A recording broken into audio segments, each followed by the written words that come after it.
Husband की death. और वो भी मैं चाहूँगी अपने हमारे ऑडियंस को बताइएगा। और आप उस वक्त उनके साथ नहीं थी? नहीं थी। आप थी उम्रे पे? उम्र पे थी। क्या हुआ था, मतलब तबीयत उनकी ठीक थी जब आप उम्रे के लिए निकली थी? उनकी मदीहा 2012 में वो किडनैप हुए।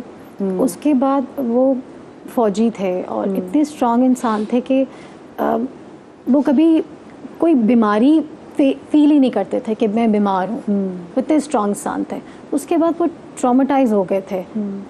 और मतलब वो आप लोगों के लिए भी कितना बड़ा ट्रॉमा होगा कि आपके हस्बैंड किडनैप हो गए। Oh my God. कितने दिनों के लिए हुआ था ये? 7 दिन हुए थे। और मुझे लग रहा था कि वो 7 दिन, मैं आज सोचती हूँ कि वो 7 दिन, वो रमज़ान के दिन थे और मेरे लिए घर, चीज़ें, कपड़े, खाना पीना सब बेमायने होती हैं आपके लिए। आपके लिए अगर आपका हस्बैंड नहीं हो तो आप बोलते हो कि ये सब कुछ मीनिंगलेस हैं चीज़ें। बिल्कुल। आपकी ज़िंदगी में आपके जो बहुत मेन कैरेक्टर्स हैं, जैसे अम्मी हैं, अबू हैं, और फिर उसके बाद हस्बैंड लड़की के लिए। आपकी ज़िंदगी का जो लीड रोल है वो आपके हस्बैंड का है। हाँ, शादी के बाद। हाँ।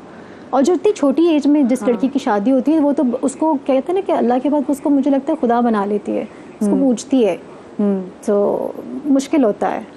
So that was the time जिसने पिक तो पहले आपको हिला के रखा होगा, फिर आप हिला दिया। उससे संभली आप? मैं भी संभली नहीं थी, अम्मी की डेथ हो गई 2 महीने के बाद।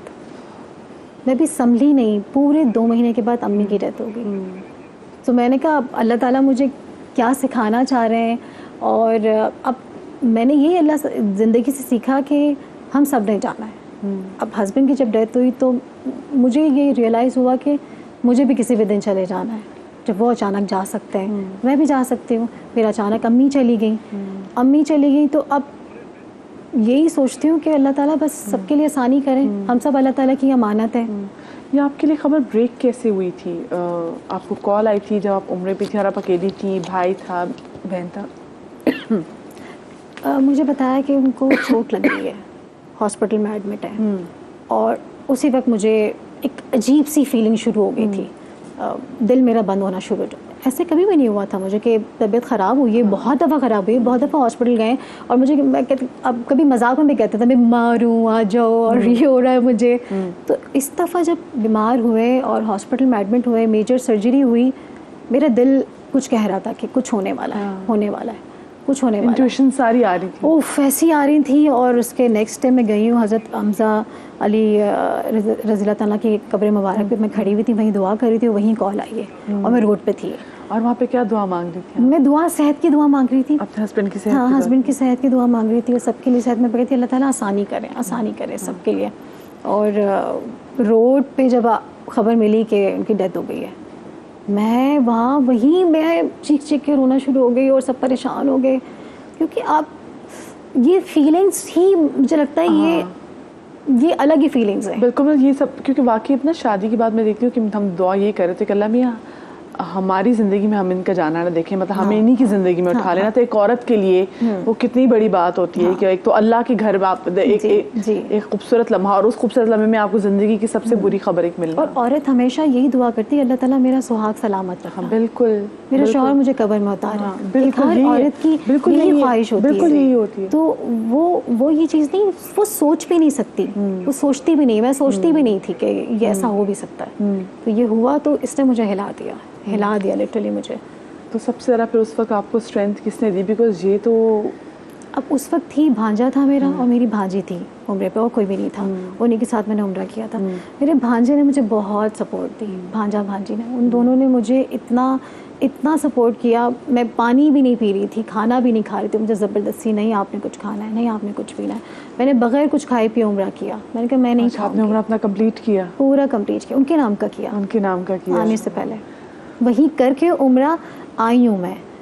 ज़िंदगी का मुश्किल तरीन लम्हा वो था कि जब मैं उनके पास नहीं थी, उनकी तदफीन हुई, मैं उम्रा करी थी उनके नाम का कि उनकी भी तदफीन होने वाली है, मैं उम्रा कर रही हूँ।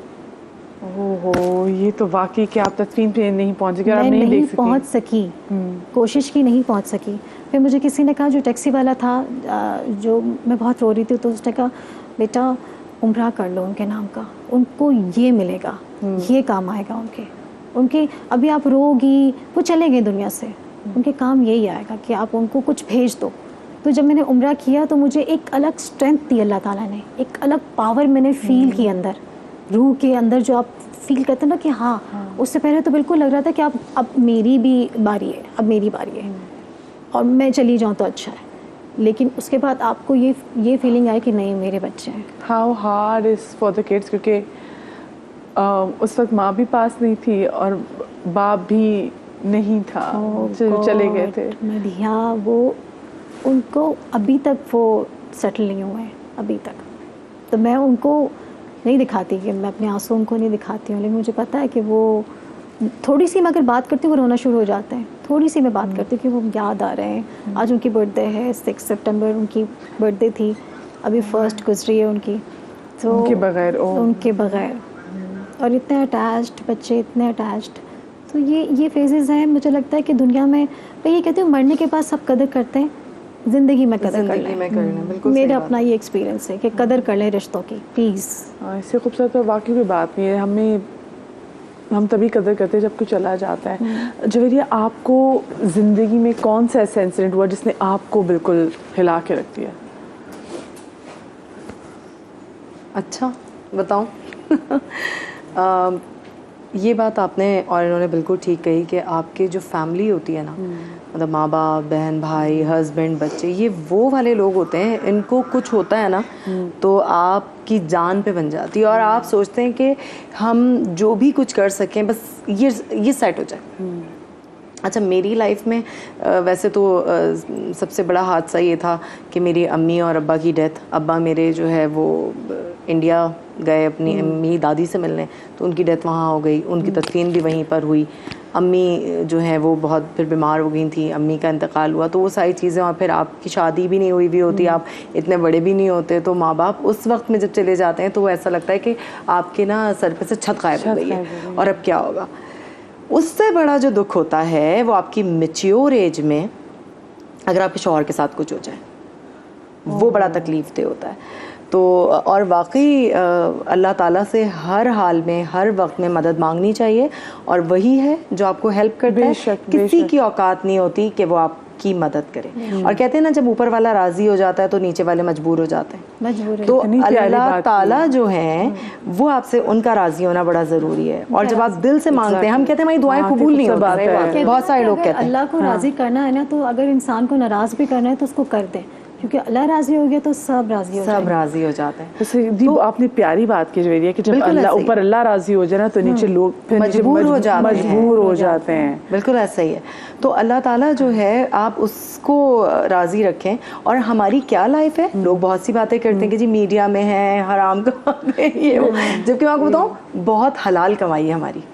हमारा पता नहीं होता, हम किसी सेट पर हैं, कुछ है, वहाँ कुछ हो जाए, करंट लग जाए अल्लाह ना करे, या कुछ और हादसा हो जाए, या बहुत सी चीज़ें हो जाती हैं। तो हम तो हर वक्त ही, हम भी वो क्या कहते हैं उसको, जो मौत का गहवारा होता है वो जो उसमें ही हम भी, क्योंकि आप लोग जो काम करते हैं ना वो लोगों के सामने आता है, तो मतलब माँ बाप भी जो है वो सिक्योर फील करते हैं। जैसे मैं भी न्यूज़ में जब मैं थी तो लोग पूछते थे कि हाय आपकी बच्ची न्यूज़ में, तो मेरे अब्बा कहते हैं मेरी बच्ची मेरी आंखों के सामने है, वो जब तक खबरें पढ़ती मेरे सामने होती है। खैर, मैं ज़रा आपकी बात को कंटिन्यू करूँगी, मुझे एक छोटी सी ब्रेक लेनी है। इना ऐसे बड़ी बातें करनी, लेकिन छोटी सी ब्रेक के बाद कहीं मजा आएगा।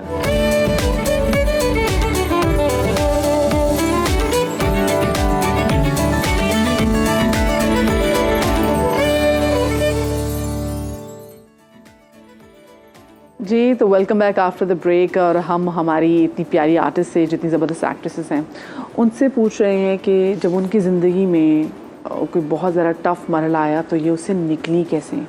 मतलब हम ब्रेक में भी जब फ़हीमा से बात कर रहे थे, पूछ रहे थे, तो वो ऐसी बात थी कि अभी दिल में दुआ कर रहे थे कि अल्लाह पाक इससे कोई और औरत ना गुजरे जिससे फ़हीमा गुजरी हैं। और अल्लाह पाक ने फ़हीमा को तो इतना सब्र दिया। हम डिस्कस भी कर रहे थे कि कौन सी आयत इन्होंने पढ़ी ज़्यादा, और जिससे फिर अल्लाह पाक ने दिल को मजबूत किया कि उससे निकल पाई। अभी भी ऑफ कोर्स उनके बच्चों को प्लीज़ अपनी दुआ में ज़रूर याद रखिएगा। आप मुझसे बात करते हुए कह रही थी जवेरिया कि मैच्योर एज में, एक माँ बाप तो नहीं हैं, लेकिन मैच्योर एज में आपने कहा ना कि अगर हस्बैंड के हवाले से किसी कोई प्रॉब्लम आ जाए। बिल्कुल, मैं आपको बताती हूँ कि टाइम बहुत कम है और मुझे एहसास है कि हमारी एक और आर्टिस्ट भी है, उनसे भी बातें करनी है।